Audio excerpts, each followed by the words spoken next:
الحمد لله الذي أمر بالإحسان إلى اليتيم وكتب لكافله جنة النعيم، وأشهد أن لا إله إلا الله وحده لا شريك له الرؤوف الرحيم البر الكريم، وأشهد أن سيدنا ونبينا ومولانا محمدًا عبد الله ورسوله الهادي إلى صراط مستقيم الداعي إلى دين قويم، صلى الله تعالى عليه وعلى آله وأصحابه ومن اهتدى بهديه إلى يوم عظيم. أما بعد، أعوذ بالله من الشيطان الرجيم. بسم الله الرحمن الرحيم. فأما اليتيم فلا تقهر.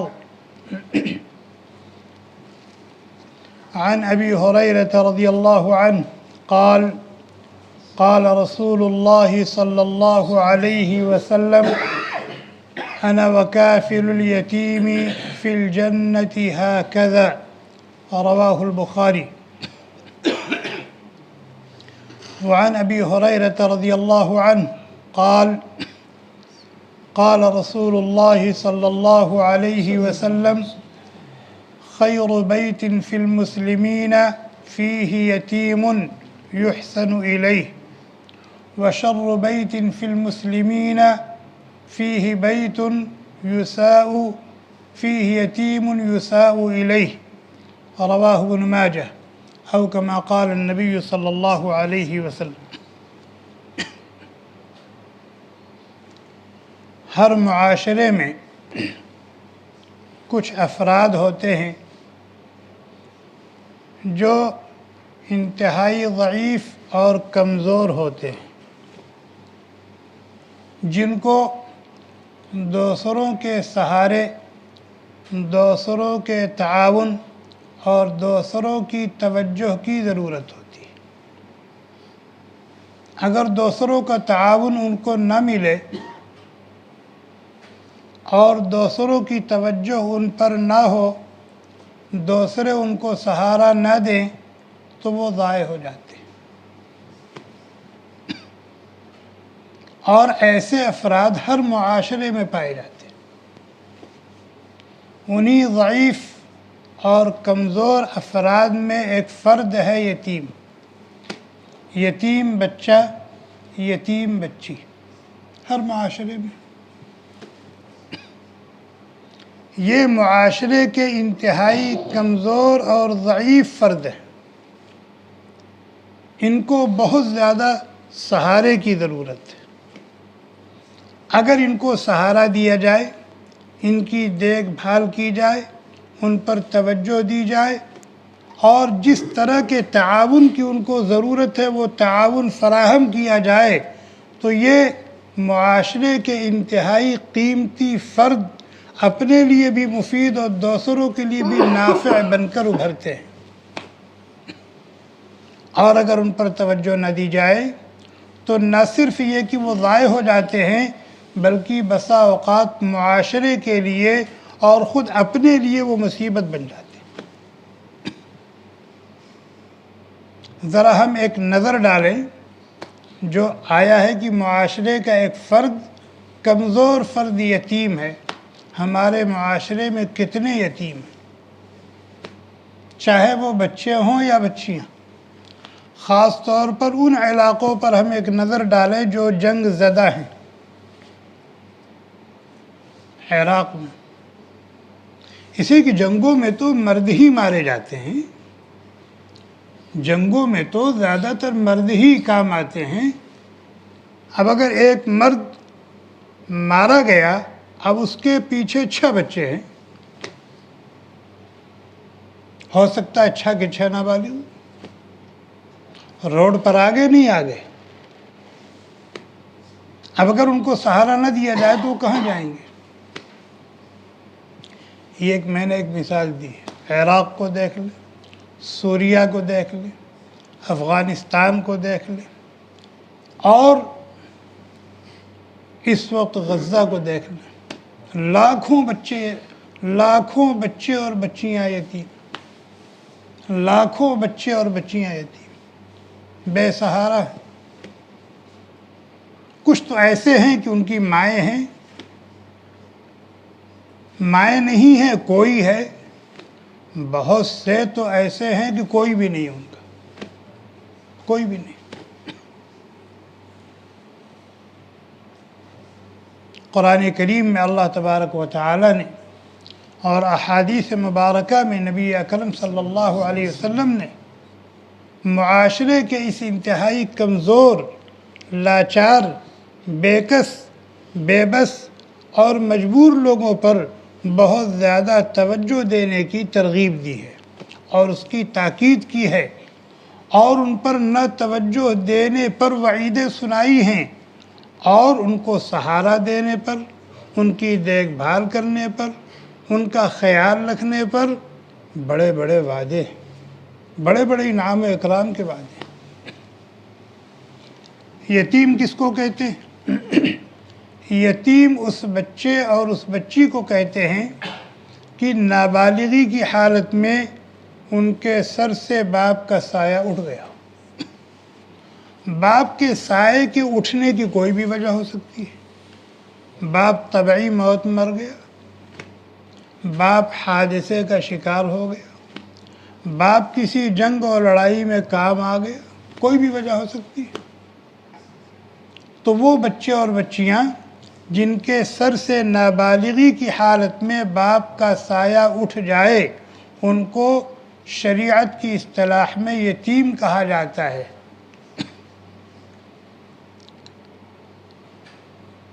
یتیم اپنے گھر کا بھی ہو سکتا ہے، باہر کا بھی ہو سکتا ہے۔ گھر کا بھی ہو تو اس کے ساتھ بھی حسن سلوک کرنے کی تاکید ہے، اور باہر کا ہو تو اس کے ساتھ بھی حسن سلوک کرنے کی تاکید ہے۔ ہاں اگر گھر کا ہے تو اس کے حقوق اور زیادہ ہیں۔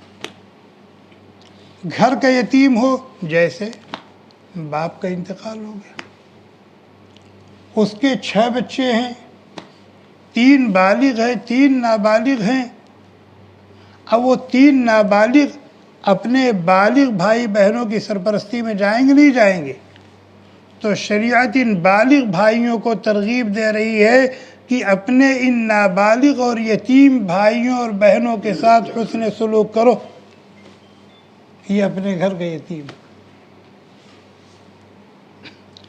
بھائی کا انتقال ہو گیا، بھائی کا انتقال ہو گیا، اب وہ اپنے پیچھے چھوٹے چھوٹے بچے اور بچیاں چھوڑ کے گیا۔ اب ان کا سرپرست اور ذمہ دار کون ہے؟ جو ان کا چچا ہوگا وہ ان کا سرپرست اور ذمہ دار ہے، جو ان کا بڑا باپ ہوگا ان کا سرپرست اور ذمہ دار ہے۔ تو یہ یتیم اپنے گھر کے۔ بہنوئی کا انتقال ہو گیا، وہ اپنے پیچھے کچھ بچے اور بچیاں چھوڑ کے گیا جو نابالغ ہیں۔ اب وہ ماموں کی سرپرستی میں آ گئے، بہن ان کو لے کر کے اپنے ابا کے گھر آ گئی۔ اب ان کے ساتھ حسن سلوک کرنا ہے۔ یہ اپنے گھر کی یتیم۔ چچا کا انتقال ہو گیا، وہ نابالغ بچے اور بچیاں چھوڑ کے گیا، یہ ہمارے چچا زاد بھائی بہن ہیں، یہ ہماری کفالت میں آ گئے، یہ ہمارے گھر کے یتیم۔ باہر کے یتیم ہیں جن سے کوئی رشتہ نہیں ہے لیکن وہ یتیم ہو گئے ہیں، اور اس دنیا میں ان کا کوئی اس طرح کا سہارا بھی نہیں ہے، یا سہارا ہے لیکن سہارا دے نہیں رہے ہیں، خون سفید ہو چکا ہے، تو آپ بڑھ کر کے سہارا دے دیجیے، آپ اس شرف اور سعادت کو حاصل کر لیجیے۔ اللہ تبارک و تعالی نے قرآن کریم میں فرمایا وَاعْبُدُوا اللَّهَ وَلَا تُشْرِكُوا بِهِ شَيْئًا، اللہ کی عبادت و بندگی کرو، اس کے ساتھ کسی کو شریک نہ ٹھہراؤ۔ پہلے اپنا حق بیان کیا، پھر فرمایا وَبِالْوَالِدَيْنِ إِحْسَانًا، اپنے ماں باپ کے ساتھ حسن سلوک کرو، وَبِذِي الْقُرْبَى، اپنے رشتہ داروں کے ساتھ اچھا معاملہ کرو۔ چوتھے نمبر پہ کس کو رکھا؟ وَالْيَتَامَى، وَالْيَتَامَى، اس آیت میں 10 لوگوں کے حقوق بیان کیے گئے، 10 لوگوں کے حقوق بیان کیے گئے۔ چوتھے نمبر پر اللہ تعالیٰ نے کس کو رکھا ہے؟ یتیم کو رکھا ہے۔ یتیم چاہے آپ کے اپنے گھر کا ہو چاہے باہر کا ہو، یتیموں کے ساتھ حسن سلوک کیا جائے، یہ ان کا حق ہے۔ حسن سلوک کا کیا مطلب؟ نہ ان کے جسم و جان کے ساتھ کسی طرح کی کوئی زیادتی ہونے پائے، اور نہ ان کے مال و منال کے ساتھ کسی طرح کی کوئی زیادتی ہونے پائے، یہ ہے ان کے ساتھ حسن سلوک۔ اللہ تعالیٰ اپنے نبی سے کہہ رہے ہیں الم یجد کا یتیما فآوا، الم یجد کا یتیما فآوا، کیا ہم نے آپ کو یتیم نہیں پایا؟ آپ ابھی رحم مادر میں تھے اور 6 مہینے کا وقت ہوا تھا کہ باپ کا سایہ سر سے اٹھ گیا، آپ دنیا میں بھی نہیں آئے تھے۔ اللہ تعالیٰ وہی یاد دلا رہے الم یجد کا یتیمن، کیا آپ کے رب نے آپ کو یتیم نہیں پایا؟ پھر ٹھکانہ دیا۔ کہاں ٹھکانہ دیا؟ عبد المطلب کو باپ سے بھی زیادہ شفیق اور مہربان بنا دیا ان کے حق میں، یہ فآوا ہے۔ اور عبد المطلب دنیا سے گئے تو ابھی ابو طالب کو ان کا سہارا بنا دیا، اور ابو طالب اتنا ٹوٹ کر چاہتے تھے، اتنا ٹوٹ کر چاہتے تھے کہ اپنے 12 بچوں پر ان کو ترجیح دیتے تھے۔ کن کو؟ محمد صلی اللہ علیہ وسلم۔ ایمان نہیں لے آئے، لیکن زندگی کی آخری سانس تک آہنی دیوار بن کر ان کی حمایت اور تائید میں کھڑے رہے۔ اللہ تعالیٰ فرماتے ہیں الم یجد کا یتیما فآوا، فآوا کا یہی مطلب۔ تو ہماری اس عظیم نوازش کا شکر کیا ہے؟ فَأَمَّا الْيَتِيمَ فَلَا تَقْهَرْ، تو کسی یتیم کے ساتھ کبھی زیادتی مت کیجیے گا۔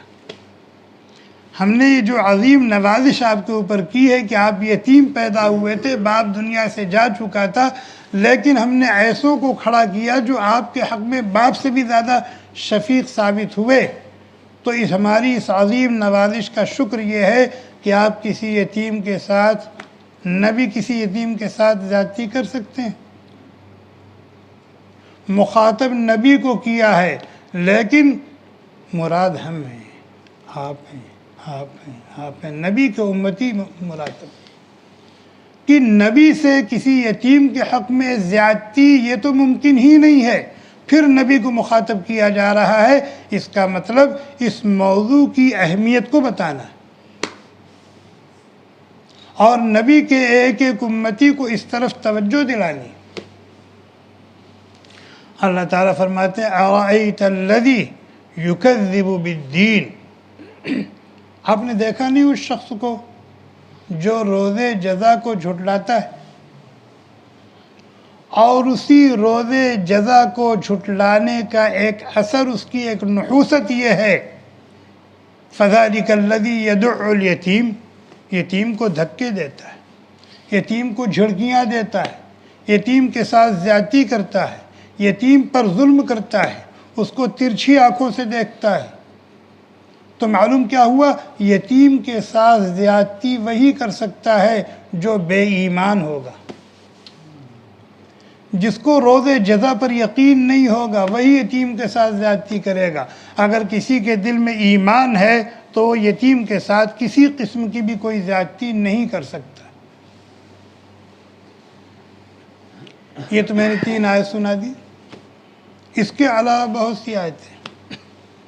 حدیث میں نے شروع میں پڑھی تھی، بخاری شریف کی روایت ہے، اللہ کے نبی علیہ السلام نے فرمایا کہ کفیل یتیم کو سہارا دینے والا، اس کو کھانے کی ضرورت ہے، پینے کی ضرورت ہے، کھانے پینے کا بندوبست کرنے والا، کپڑے لتے کی ضرورت ہے، کپڑے لتے کا بندوبست کرنے والا، دوا علاج کی ضرورت ہے، دوا علاج کی سہولت فراہم کرنے والا، تعلیم و تربیت کی ضرورت ہے، تعلیم و تربیت کا بندوبست کرنے والا، غرض اس کی جس قسم کی بھی ضرورت ہے اس ضرورت کو پورا کرنے والا، اس کی دیکھ بھال کرنے والا، اس کو شفقت اور محبت دینے والا اور اس کے سر پر پیار کا ہاتھ رکھنے والا، پیار کا ہاتھ پھیرنے والا، وہ اور میں جنت میں ایسے ہوں گے۔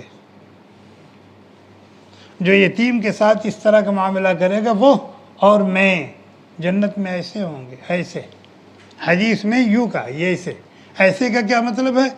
ایسے کا دو مطلب ہے۔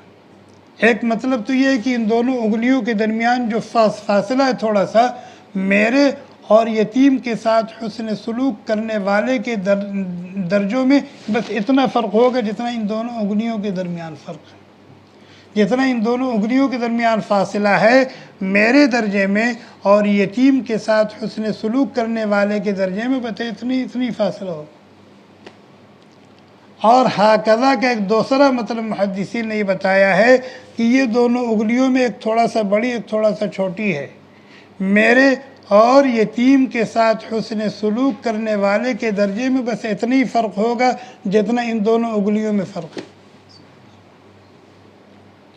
میں نے بیان کر دیا، آپ نے سن لیا، لیکن ٹھہر جائیے، یہ معمولی نام ہے، یہ معمولی نام ہے کہ ایسے خوشبخت کو جنت میں اللہ کے نبی کا جوار اور نبی کا پڑوس نصیب ہو رہا ہے۔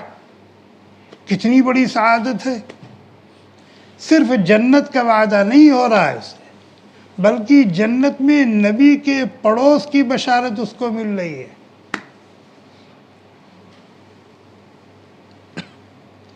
ایک اور حدیث ہے، اللہ کے نبی علیہ السلام نے فرمایا، مسند امام احمد کی روایت، فرمایا ایما مسلم ضم یتیما بین ابوین مسلمین الى طعامه وشرابه وجبت له الجنہ حتی یستغنی وجبت له الجنہ البتۃ۔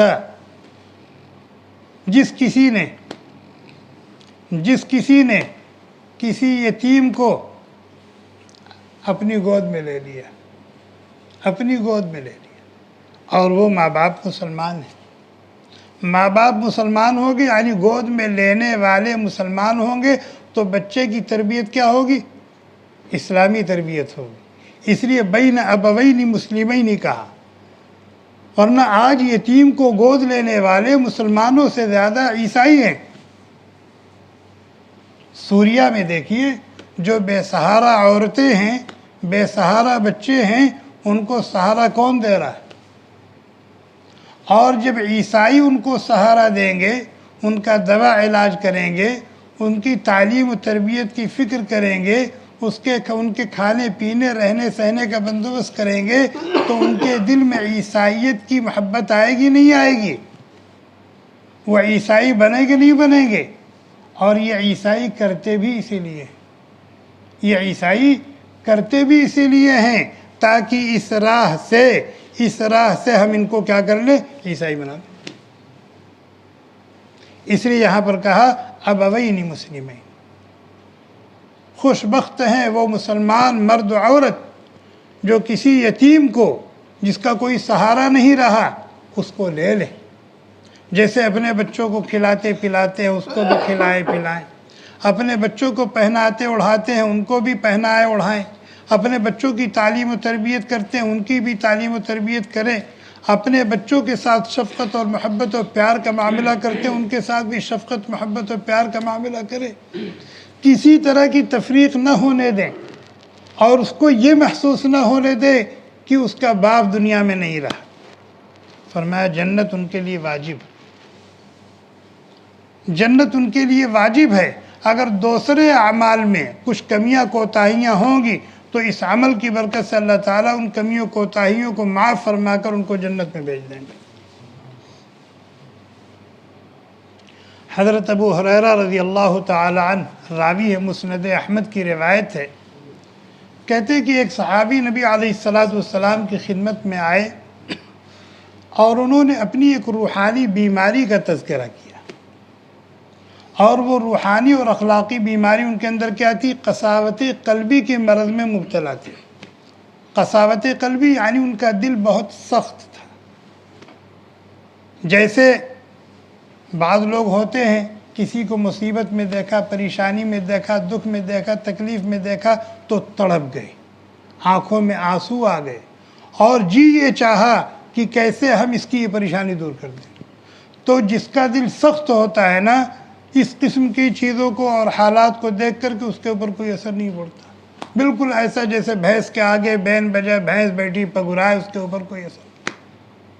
تو انہوں نے اپنے دل کو ایسے ہی محسوس کیا، نبی علیہ السلام کی خدمت میں آ گئے اور بتایا کہ میں اس طرح سے اپنے اندر یہ کیفیت محسوس کر رہا ہوں، کوئی نسخہ تجویز فرما دیجئے تاکہ میں اس بیماری سے شفا پا جاؤں اور میرے دل کے اندر رقت پیدا ہو جائے، نرمی پیدا ہو جائے، میں رحم دل ہو جاؤں، رقیق القلب ہو جاؤں، رحیم المزاج ہو جاؤں۔ اللہ کے نبی علیہ السلام نے فرمایا دو کام کرو، تمہارا مطلب تم کو حاصل ہو جائے گا، مقصد میں کامیاب ہو جاؤ، دل کی یہ بیماری دور ہو جائے گی۔ ایک کام یہ کرو، امسح رأس الیتیم، یتیم کے سر پر دست شفقت رکھو، یتیم کے ساتھ حسن سلوک کرو، جیسے اپنے بچوں کے ساتھ کرتے ہیں، یتیم کے ساتھ کرو۔ اور دوسرا کام یہ کرو کہ ضعیفوں، کمزوروں، لاچاروں، مجبوروں کی ضروریات کو پورا کرنے کی کوشش کرو۔ اطعم المسکین، اس کا مطلب صرف یہ نہیں کہ ان کو کھانا کھلاؤ، مطلب ان کی جو ضرورت ہو اس کو پورا کرنے کی کوشش کرو۔ ان کو پانی کی ضرورت ہے، پانی کا بندوبست کر دو، کھانا نہیں ہے، کھانے کا بندوبست کر دو، دوا علاج نہیں ہے، دوا علاج کی، پیسے ہیں ان کے پاس، کوئی اسپتال لے جانے والا نہیں، اسپتال لے کے چلے جاؤ، نسخہ موجود ہے، دوا لانے والا کوئی نہیں، دوا لا کے دے دو۔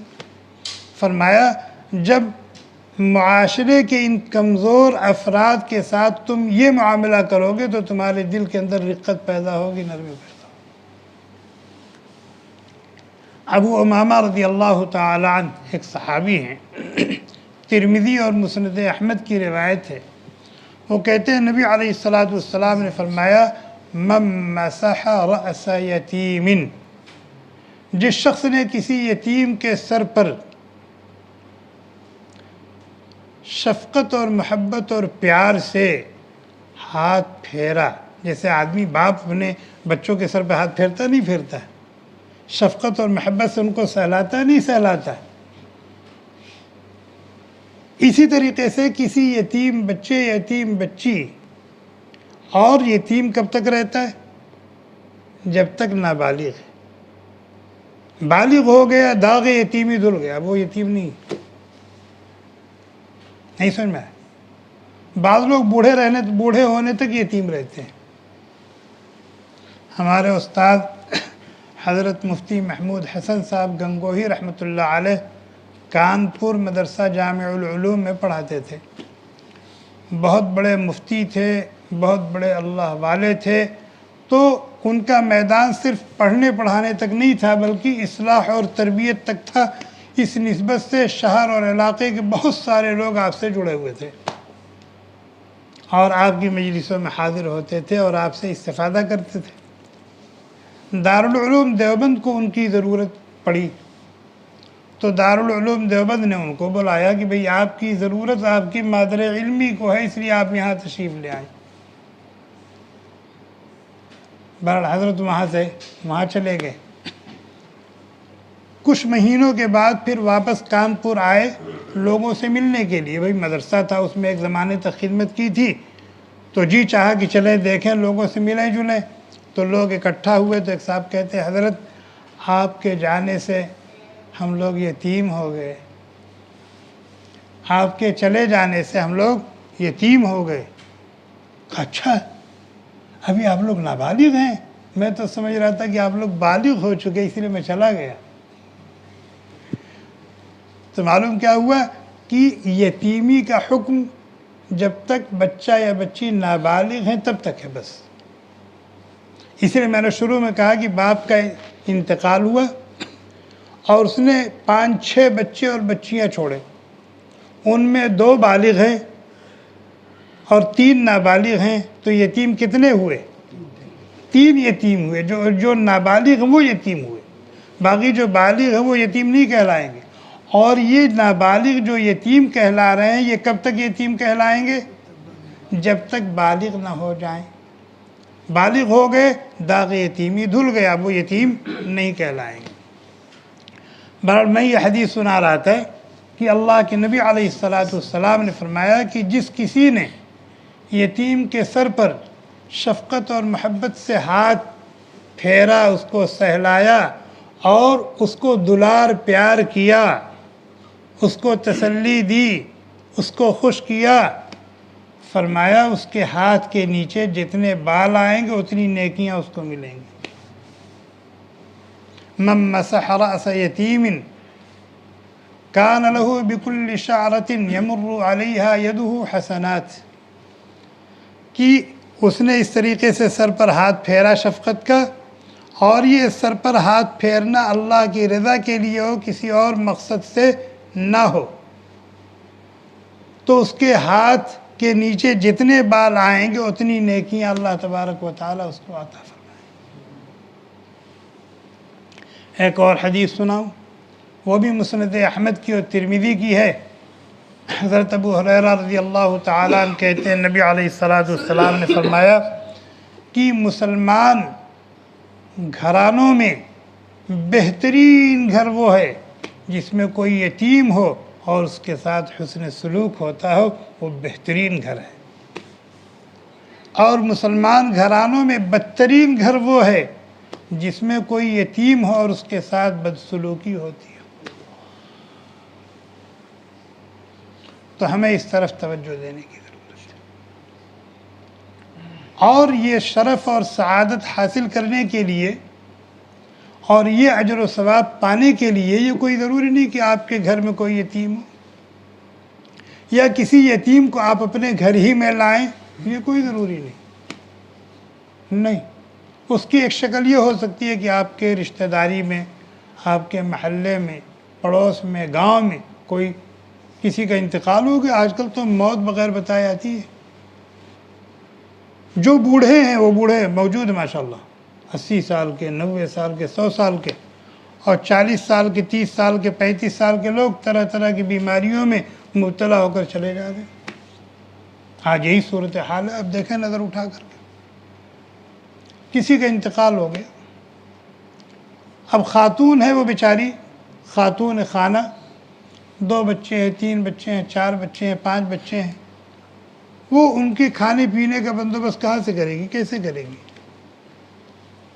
اس کے اپنے ہیں، وہ اپنے میں پریشان ہیں اس کے اپنے دیکھ بھال، لیکن وہ اپنے میں پریشان ہیں، ان کے پاس اتنی گنجائش نہیں ہے۔ آپ بڑھ کر کے ان کی کفالت آپ لے لیجیے۔ 3 بچے ہیں، ایک ہی کی ذمہ داری لے لیجیے، دوسرے کی کوئی اور خوش بخت لے لے گا، تیسرے کی کوئی اور خوش بخت لے لے گا۔ آپ ایک کی لے سکتے ہیں، ایک ہی کی لے لیں۔ مکمل کفالت نہیں کر سکتے، کچھ لے لیں جزوی طور پر، اور ہر مہینے لفافے میں کر کے بھیج دیا کرے۔ بیٹھے بیٹھے یتیم کی کفالت ہو رہی کہ نہیں؟ کھلا رہی ہے، پلا رہی ہے، پہنا رہی ہے، اڑھا رہی ہے، نہلا رہی ہے، دھلا رہی ہے بچے کی ماں، لیکن اس کی جو مالی ضروریات ہیں وہ آپ کے ذریعے سے پوری ہو رہی ہیں نا، یہ آپ اس کی کفالت کر رہے ہیں، اور آپ کو یہ شرف حاصل ہوگا، یہ سعادت حاصل ہوگی جو نبی علیہ السلام نے فرمائی ہے کہ میں اور یتیم کی کفالت کرنے والا دونوں جنت میں اس طرح ہوں گے۔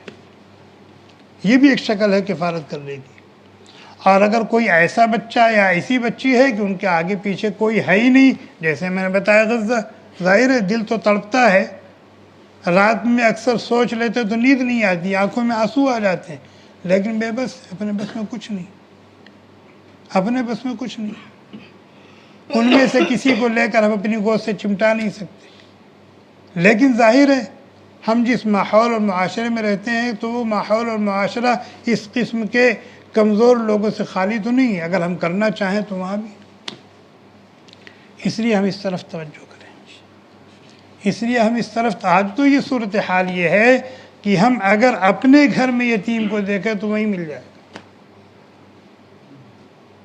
ادھر ہوگا ادھر ہوگا ادھر ہوگا، کہیں نہ کہیں ضرور ہوگا، تو اس کے ساتھ ہم حسن سلوک کر کے یہ اجر و ثواب حاصل کرنے کی کوشش کریں، اور اس کے لیے اللہ تعالیٰ سے توفیق بھی مانگیں، اور یہ کوشش کریں کہ کسی بھی یتیم کے ساتھ، چاہے وہ ہمارے بھائی بہن کی شکل میں ہو، چاہے وہ ہمارے بھانجے بھانجی کی شکل میں ہو، چاہے وہ ہمارے بھتیجے بھتیجی کی شکل میں ہو، چاہے وہ ہمارے چچا زاد ماموں زاد پھوپھی زاد خالہ زاد بھائی بہن کی شکل میں ہو، کسی کے ساتھ ہماری طرف سے کسی بھی طرح کی کوئی ذاتی نہ ہونے پائے، ذاتی نہ ہونے پائے، ورنہ کل قیامت کے دن گردن نب جائے گی۔ اللہ تعالیٰ نے اپنے نبی سے کہا فَأَمَّا الْيَتِيمَ فَلَا تَقْهَرْ، کسی یتیم کے ساتھ ذاتی کا معاملہ کبھی مت کیجیے گا۔ یتیم کے ساتھ ذاتی کا معاملہ وہ کرتا ہے جو بے دین ہوتا ہے، جو روز جزا پر ایمان نہیں رکھتا۔ اللہ تعالی ہم سب کو ان باتوں کو سمجھنے کی اور اس کو محفوظ رکھنے کی، دوسروں تک پہنچانے کی اور اس پر عمل کرنے کی توفیق عطا فرمائے۔ سبحانک اللہم بحمدک نشہد ان لا الہ الا انت نستغفرک ونتوب الیک۔ سبحان ربک رب العزة عما یصفون وسلام علی المرسلین والحمد للہ رب العالمین۔ نبی علیہ السلام یتیم ہی تھے نا، ان کے دادا چچا اور سب سے بڑھ کر اللہ رب العالمین نے توجہ دی، قیامت تک آنے والی تمام مخلوقات کے لیے رحمت اور نافع ہیں کہ نہیں؟ جی امام بخاری رحمۃ اللہ علیہ یتیم تھے، یتیم پیدا ہوئے تھے، یتیم تھے، لیکن ان کی ماں نے ان کی خبرگیری کی، ان پر توجہ دی، آج کتنے معاشرے کے کتنے مفید فرد وہ ثابت ہوئے۔